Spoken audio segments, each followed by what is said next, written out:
ತಂದೆಯವ್ರದ್ದು contribution ತುಂಬಾ ಇದೆ.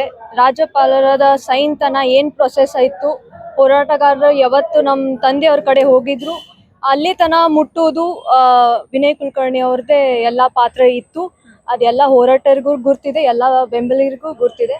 ಇವತ್ತು ಧಾರವಾಡ ಅಭಿವೃದ್ಧಿ ಆಗ್ಬೇಕಂದ್ರ ಇದು ತುಂಬಾ ಆಗ್ಬೇಕಾಗಿದ್ದಂಥದ್ದು ಆಗ್ಬೇಕಂತ ನಮ್ದು ಕೋರಿಕೆ. ಈಗ ಎಲ್ಲರೂ ಹೋರಾಡಕತ್ತು ಆಲ್ಮೋಸ್ಟ್ 5-6 years ಆಯ್ತಂತ ಅನ್ಕೊಳ್ತೀನಿ. ಇನ್ ಮುಂದೆ ನಾವು ಅವ್ರ ಜೊತೆ ಇರ್ತೀವಿ ಅಂತ ಹೇಳಕ್ ಬಯಸ್ತೀವಿ. ಕೊನೆಯದಾಗಿ ಬಿಎಂಸಿ ಪ್ರತ್ಯೇಕವಾದ್ರೆ ಏನ್ ಸಂದೇಶ ನೀಡಲಿಕ್ಕೆ ಬಯಸ್ತೀವಿ? ಆಗ್ಲಿ, ನಾವು ಮಾಡ್ತೀವಿ. ಅಂದ್ರೆ ಹುಬ್ಳಿಗೇನೆ ಜಾಸ್ತಿ ಇಂಪಾರ್ಟೆನ್ಸ್ ಕೊಡ್ತಾರೆ, ಧಾರವಾಡ ಕೊಡೋದಿಲ್ಲ. ಹೌದೌದು, ನಮ್ದಾದ್ರೂ ಅದೇ ಅಭಿಪ್ರಾಯ ಇದೆ. ಈಗ ಏನಾಗಿದೆ ಅಂದ್ರೆ ಹುಬ್ಳಿ ಧಾರವಾಡ ಮಿಕ್ಸ್ ಆಗಿರೋದ್ರಿಂದ ಏನಾದ್ರೂ ಫಂಡ್ ಬಂದ್ರೆ ಜಾಸ್ತಿ ಯಾವತ್ತಿದ್ರು ಹುಬ್ಳಿಗೆ ಕೊಡೋದು, ಧಾರವಾಡಿಗೆ ತುಂಬಾ ಕಮ್ಮಿ ಬರುತ್ತೆ. ಅದೇ ನಮ್ದು ಅದ್ರ ಸಂಬಂಧ ನಮ್ದು ಡೆವಲಪ್ಮೆಂಟ್ ತುಂಬಾ ಅಡೆತಡೆ ಆಗ್ತಾ ಇದೆ. ಆಮೇಲೆ GB ಕೂಡ ಚೆನ್ನಾಗಿ ಅವ್ರು ನಡೆಸ್ತಾ ಇಲ್ಲ. ನಮ್ ಕಾರ್ಪೊರೇಟರ್ಸ್ ಏನಾದ್ರೂ ತಗೊಂಡು ಹೋದ್ರೆ ಏನು ಮಾಡ್ಕೊಡಲ್ಲ. ಅದೇ ನಮ್ದು ಇಶ್ಯೂ ಆಗಿರೋದ್ರಿಂದ ಅದನ್ನ ಡಿಫ್ರೆನ್ಶಿಯೇಟ್ ಮಾಡಿ ಅವ್ರದ್ದು ಬೇರೆ ನಮ್ದು ಬೇರೆ ಮಾಡಿ ಅಂತ ನಮ್ ಕೋರಿಕೆ ಅಷ್ಟೇ. ಇವಾಗ ನಿಮ್ ತಂದೆಯವರು ಜೈಲಿಗೆ ಹೋಗಿದ್ದಾರೆ, ನಾನು ಇದ್ರ ಬಗ್ಗೆ ಏನು ಮಾತಾಡಕ್ ಇಷ್ಟಪಡಲ್ಲ. ಜನರಿಗೆ ಏನ್ ಹೇಳಿಕ್ಕೆ ಇಷ್ಟಪಡ್ತೀರಿ? ನಾವ್ ಯಾವತ್ತಿರ್ಲೂ ಜನರ ಪರವಾಗಿ ಇದ್ವಿ, ಇನ್ ಮುಂದೂ ಇರ್ತೀವಿ. ನಾವು ನಾವ್ ಯಾವತ್ತೂ ಅವ್ರ ಜೊತೆ ಇರ್ತೀವಿ ಅಂತ ಅಷ್ಟೇ ಹೇಳಕ್ ಬಯಸ್ತೀವಿ. ನಾನು ಸುರೇಖಾ ಪೂಜಾರ್ ಅಂತ ಹೇಳಿ. ಇವತ್ತಿನ ಏನು ನಾವಿಲ್ಲಿ ಧಾರವಾಡ ಪ್ರತ್ಯೇಕ ಮಹಾನಗರ ಪಾಲಿಕೆ ಹೋರಾಟದಲ್ಲಿ ಭಾಗಿಯಾಗಿದ್ದೇವೆ. ಇದು ಕಾರಣ ಇಷ್ಟೇ, ಧಾರವಾಡ ಜಿಲ್ಲೆ ಅಂತ ಹೇಳಿ ಗುರುತಿಸ್ಕೊಂಡ ಮೇಲೆ ನಾವು ಧಾರವಾಡದಲ್ಲಿ ಇರತಕ್ಕಂಥ ಜನರಿಗೆ ಬೇಕಾಗಿರ್ತಕ್ಕಂಥ ಸೌಲಭ್ಯಗಳಿಂದ ಏನು ವಂಚಿತರಾಗ್ತಾ ಇದ್ದೀವಿ, ಆ ವಂಚಿತದಿಂದ ದೂರ ಆಗ್ಬೇಕಂದ್ರೆ ಧಾರವಾಡ ಮಹಾನಗರ ಪಾಲಿಕೆಯಿಂದ ಪ್ರತ್ಯೇಕ ಮಹಾನಗರ ಪಾಲಿಕೆ ಆಯ್ತು ಅಂದ್ರೆ ನಾವು ಇಲ್ಲಿ ನಮಗೆ ಬೇಕಾಗಿರ್ತಕ್ಕಂಥ ವಿಶ್ವವಿದ್ಯಾಲಯಗಳು, ಹಾಗೆ ಇಲ್ಲಿರ್ತಕ್ಕಂಥ IIT ಆಯ್ತು, IIITಗಳಾಗಿರ್ಬೋದು, ಮತ್ತೆ ಇಲ್ಲಿ ಕಲಿತಕ್ಕಂಥ ವಿದ್ಯಾರ್ಥಿಗಳಿಗೆ ಬೇಕಾಗಿರ್ತಕ್ಕಂಥ ಸೌಲಭ್ಯಗಳನ್ನ ನಾವು ಪಡೆಯೋದಕ್ಕೆ, ನಮಗೆ ಬೇಕಾದಂಥ ಅನುಕೂಲಗಳು ಪಡೆಯೋದಕ್ಕೆ ಅವಕಾಶ ಆಗಿರುತ್ತೆ ಅನ್ನೋದಕ್ಕೆ ಈ ಒಂದು ಪ್ರತ್ಯೇಕ ಮಹಾನಗರ ಪಾಲಿಕೆ ಬೇಡಿಕೆಯನ್ನ ನಾವು ಸರ್ಕಾರದ ಮುಂದೆ ಇಟ್ಟಿದ್ದೇವೆ. ಈ ಸರ್ಕಾರದ ಮುಂದೆ ಇಟ್ಟಿರ್ತಕ್ಕಂತಹ ಒಂದು ಬೇಡಿಕೆಯನ್ನ ಸದನದಿಂದ ಎಲ್ಲ ಪಾಸ್ ಆದ್ರೂ ಸಹ ರಾಜ್ಯಪಾಲರು ತಡೆ ಹಿಡಿದಿದ್ದಾರೆ. ಇದಕ್ಕೆ ಏನು ಕಾರಣಗಳಾಗಿದ್ದಾವೆ ಅನ್ನೋದು ಎಲ್ಲರ ಜನರಿಗೆ ಕಣ್ಮುಂದೆ ಇದೆ.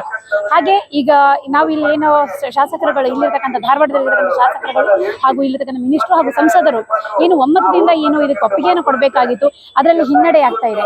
ಅದಕ್ಕೆ ಯಾರ್ಯಾರು ಇದಕ್ಕೆ ಹಿನ್ನಡೆಗೆ ಕಾರಣರಾಗಿದ್ದರು ದಯಮಾಡಿ ಅದನ್ನ ಹಿನ್ನಡೆಯನ್ನ ತೆಗೆದುಕೊಂಡು ಇಲ್ಲಿ ಅವಕಾಶವನ್ನ ಮಾಡಿಕೊಟ್ಟು ಪ್ರತ್ಯೇಕ ಮಹಾನಗರ ಪಾಲಿಕೆಗೆ ಇಲ್ಲಿರ್ತಕ್ಕಂಥ ಶಾಸಕರು ವಿನಯ್ ಕುಲಕರ್ಣಿಯವರು ಹಾಗೂ ಇಲ್ಲಿ ಪ್ರಸಾದ್ ಅಭಯವರಾಗಿರ್ಬೋದು, ಈ ಮಹಾನಗರ ಪಾಲಿಕೆಯಿಂದ ಪ್ರತ್ಯೇಕ ಮಹಾನಗರ ಪಾಲಿಕೆ ಅವರು ತಮ್ಮ ಬೆಂಬಲವನ್ನು ಕೊಟ್ಟಿದ್ರು.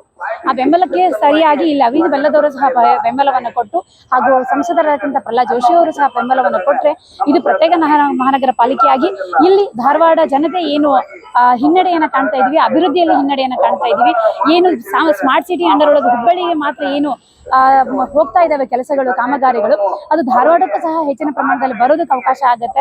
ಈ ಕರ್ನಾಟಕದಲ್ಲಿ ಏನಾದರೂ ಧಾರವಾಡ ಜಿಲ್ಲೆ ಅಂತಂದ್ರೆ ಹುಬ್ಬಳ್ಳಿ ಹೆಸರು ಹೇಳಿದಾಗ ಮಾತ್ರ ಧಾರವಾಡವನ್ನ ರೆಕಗ್ನೈಸ್ ಮಾಡುವಂತ ಪ್ರಸಂಗ ಬಂದು ಒದಗಿದೆ. ಅದು ಬೇಡ, ಅದು ಒಂದು ನಮ್ಮ ಒಂದು ಧಾರವಾಡ ವಿದ್ಯಾನಗರಿಗೆ, ವಿದ್ಯಾಕಾಶಿಗೆ ಒಂದು ಹಿನ್ನಡೆ ಆಗುತ್ತೆ. ಹಾಗಾಗಿ ನಮ್ಮ ಧಾರವಾಡ ಸೌಲಭ್ಯ ನಾವು ಕಾಯ್ಕೋಬೇಕು ಅಂತಂದ್ರೆ ಧಾರವಾಡ ಪ್ರತ್ಯೇಕ ಮಹಾನಗರ ಪಾಲಿಕೆಯಾಗಿ ಇಲ್ಲಿರ್ತಕ್ಕಂಥ ಜನರಿಗೆ ಅನುಕೂಲ ಆಗ್ಬೇಕಂದ್ರೆ ಪ್ರತ್ಯೇಕ ಮಹಾನಗರ ಪಾಲಿಕೆ ಬೇಡಿಕೆಯನ್ನು ಮುನ್ನಡೆಸ್ತಾ ಇದೀವಿ. ಅದಕ್ಕೆ ರಾಜ್ಯಪಾಲರು ಅಂಕಿತವನ್ನ ಹಾಕಬೇಕು ಅಂತ ಹೇಳಿ ಕೇಳಿಕೊಂಡು ನನಗೆ ಮಾತಾಡಲಿಕ್ಕೆ ಅವಕಾಶ. ಈಗ ಇಲ್ಲಿ ಅರುಣ್ ಜೋಶಿ ಸರ್ ಹಾಗೂ ನಮ್ಮ ಮಾಜಿ ಮೇಯರ್ ಆದಂತಹ ಶಿವಾನಂದ್ ಅವರು ಬಂದು ಮಾತಾಡಿದ್ರು. ಇವಾಗ ಲೆಟರ್ ಬರೆದಿದ್ದೀವಿ, ನಮಗೊಂದು ಕಾಲಾವಕಾಶವನ್ನ ಬೇಡಿ ನಾವು ಕೇಳ್ಕೊಂಡಿದೀವಿ ಅಂತ ಹೇಳಿದ್ದಾರೆ. ಇದು ಕೇವಲ ಪತ್ರಕ್ಕೆ ಸೀಮಿತ ಆಗುತ್ತಾ ಅನ್ನೋ ಒಂದು ಕಳಕಳಿ ನಮ್ಮಲ್ಲಿ ಇದೆ. ಏನು ಅಂತಂದ್ರೆ ಈ ಹೋರಾಟಕ್ಕೆ ಮತ್ತೆ ಹೊಳಿ ಇದಕ್ಕೊಂದು ಬ್ರೇಕ್ ಹಾಕ್ತಾ ಇದಾರೆ ಏನೋ, ಇದು ಮತ್ತೆ ಪತ್ರಕ್ಕೆ ಸೀಮಿತ ಆಗುತ್ತಾ ಏನೋ, ಇದು ಯಾವುದೂ ಬೇಡ. ಇದಕ್ಕೆ ನಾವೇನು ಹೋರಾಟಗಾರ ಇದೀವಿ, ಇದಕ್ಕೆ ಬೆಂಬಲವನ್ನ ಸೂಚಿಸ್ತಾ ಇದೀವಿ. ಓಕೆ ಆಯ್ತು, ಅವ್ರಿಗೆ ಕೊಟ್ಟಿರ್ತಕ್ಕಂಥ ಕಾಲಾವಧಿ 20ನೇ ತಾರೀಕಿನವರೆಗೂ ಗಡುವನ್ನು ಕೇಳಿದ್ದಾರೆ. 20ನೇ ತಾರೀಕಿನವರೆಗೂ ಅವಕಾಶವನ್ನು ಕೊಟ್ಟಿದ್ದೀವಿ. ಹಾಗೂ BD ಹಿರೇಮಠ ಅವರು ಮತ್ತೆ ಹಿರಿಯರ ಒಂದು ಹಿರಿಯರ ಸಮ್ಮುಖದಲ್ಲಿ ನಾವು ಏನು ಹೋರಾಟವನ್ನು ಕೈಗೊಂಡಿದ್ದೀವಿ, ಇದು ಮುಂದಿನ ದಿನಮಾನಗಳಲ್ಲಿ ಅವರು ಅಮರಣ ಉಪವಾಸ ಸತ್ಯಾಗ್ರಹವನ್ನು ಏನು ಹಮ್ಮಿಕೊಳ್ತಾರೆ ಅದಕ್ಕೆ ನಾವು ಸಾಥಾಗಿರ್ತೀವಿ. ಇದು ಕೇವಲ ಪತ್ರಕ್ಕೆ ಸೀಮಿತ ಆಗದೇ ಇದು ಅಂಕಿತ ಆಗ್ಲಿ ಅಂತ ಹೇಳಿ ನಮ್ಮೆಲ್ಲ ಬೇಡಿಕೆ ಇದೆ. ಧನ್ಯವಾದ. DMC ಬಗ್ಗೆ ಏನಂತಾರೆ, ವಿನಯ್ ಅನ್ನಾರು ಬಹಳ ಹೋರಾಟ ಮಾಡಿದ್ದಾರೆ. ಈಗ ಆಲ್ರೆಡಿ ರಾಜ್ಯಪಾಲರ ಟೇಬಲ್ ಮಠ ಹೋದ್ರೂ ಕೂಡ ಕೇಂದ್ರ ಸರ್ಕಾರನ ಕೈ ಎತ್ತಕೊಳ್ಳಿಲ್ಲ. ಯಾಕಂದ್ರೆ ಅವ್ರು ಪಿತೂರಿ ಮಾಡೋದು ಅವ್ರ ಕೆಲಸ, ಅದಾಗಬಾರ್ದು ಇದಾಗಬಾರ್ದು ಅನ್ನೋದು. ಜನರ ಮಧ್ಯೆ ಓಟ್ ಕೇಳಕ್ ಹೋದಾಗ ನಾವು ವ್ಯಕ್ತಪಡಿಸಿದಂತ ಮಾತುಗಳನ್ನ ಉಳಿಸ್ಕೋಬೇಕಾಗ್ತದೆ, ಅದನ್ನ ಮಾಡಿಲ್ಲ. ಅದಕ್ಕೆ ಅಣ್ಣಾರು ಇಲ್ಲದ್ದು ಅಣ್ಣಾರು ನಮ್ ಜೊತೆ ಇಲ್ಲ ಅಂತ ಕೂಡ ಅವರು ಹೆಚ್ಚು ಇದಕ್ಕೆ ಒತ್ತು ಕೊಡಾಕತ್ತಿಲ್ಲ. ಯಾರು ಬಿಜೆಪಿ ಕಾರ್ಯಕರ್ತರು ಆಗ್ಲಿ, ಬಿಜೆಪಿ ಲೀಡರ್ಗಳಾಗ್ಲಿ. ನಮಗ್ ಪ್ರತ್ಯೇಕ ಪಾಲಿಕೆ ಆದ್ರೆ ನಮ್ದು ಧಾರವಾಡದೊಂದು ವಿಭಾಗ ಬೇರೆ ಆಗ್ತದೆ, ಹುಬ್ಳಿದೊಂದು ವಿಭಾಗ ಬೇರೆ ಆಗ್ತದೆ. ಯಾಕಂದ್ರೆ ಅನುದಾನದ ಅಭಿವೃದ್ಧಿ ಮಾಡ್ಲಿಕ್ಕೆ, ಧಾರವಾಡ ಅಭಿವೃದ್ಧಿ ಮಾಡ್ಲಿಕ್ಕೆ ಪ್ರತ್ಯೇಕ ಪಾಲಿಕೆ ಆಗ್ಲೇಬೇಕು. ಯಾಕಂದ್ರೆ ಇದು ನಮ್ಮ ಅಣ್ಣಾರ ಆಶೆನೂ ಅದ್ರಿ, ಮತ್ತೆ ಜನರ ನಮ್ಮ ಕಾರ್ಪೊರೇಟರ್ ಆಶೆನೂ ಅದ. ಇದಾಗ್ಲೇಬೇಕನ್ನೋದು ನಮ್ಮ ಅಭಿಪ್ರಾಯ. ಬೈ ಚಾನ್ಸ್ ಅದಾಗ್ಲಿಲ್ಲ ಅಂತಂದ್ರೆ ನಾವು ಎಲ್ಲಿ ಹೋರಾಟ ಮಾಡಕಂತೂ ನಾವು ಶತಸಿದ್ಧ. ಸೋಮವಾರ ಯಂತ್ರ ಉಪವಾಸ ಸತ್ಯಾಗ್ರಹ ಅದ. ಮತ್ತೇನಾರ ಅವ್ರ ಕೇಂದ್ರ ಸರ್ಕಾರದವ್ರ ಕೈ ಎತ್ಕೊಳ್ಳಿಲ್ಲ ಅಂದ್ರೆ ಉಪವಾಸ ಸತ್ಯಾಗ್ರಹ ಕೂಡ ನಾವು ಮಹಿಳೆಯರೆಲ್ಲ ಸೇರಿ ಕೂಡ ಅವ್ರಿಗೆ ಪಾರ್ಟಿಸಿಪೇಟ್ ಮಾಡಕ್ ಇಷ್ಟಪಡ್ತೀವಿ.